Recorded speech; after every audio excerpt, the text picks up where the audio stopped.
And now we're joined by Patrick Falk in Hong Kong. Hi there, Patrick. Hong Kong shares are also tracking global losses today. Give us a roundup of the action.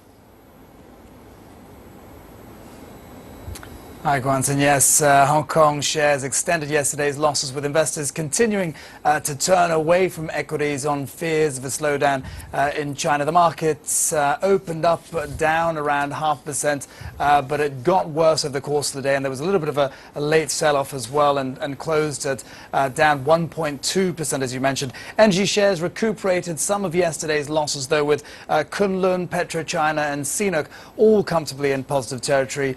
This coming after an OPEC minister suggested there could be some agreement made on output cuts, although I might add that recent attempts to reduce production haven't had any success so far. Gaming picks were among the winners as well today, with Galaxy Entertainment leading the top movers with gains of more than 3%.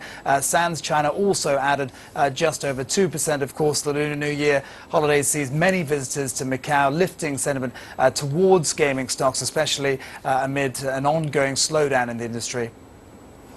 And now moving to corporate news, Patrick, Lenovo shares took a beating with losses of around 8. How is it performing today?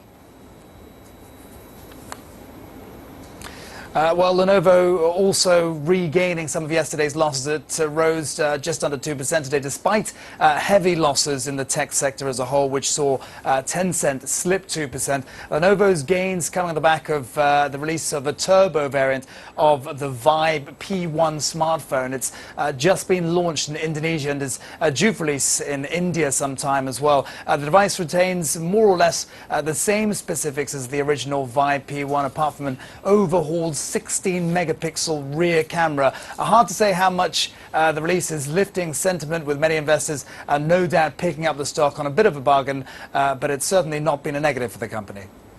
Also hearing HSBC has backtracked on a pay freeze following protests. Can you tell us more about that?